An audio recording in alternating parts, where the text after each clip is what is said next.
好，要介紹呢一對 consonant。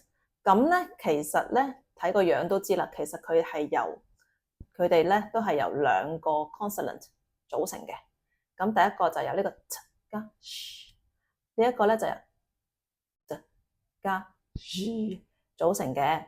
咁其實咧佢哋嗰條脷嘅動作咧都係一樣，就係首先舌尖掂到上齒齦，即係上排牙齒嘅後邊，跟住就發落嚟，即係放氣嗰下 release 啲氣出嚟嗰下咧，就條脷發落嚟，動作好細嘅啫。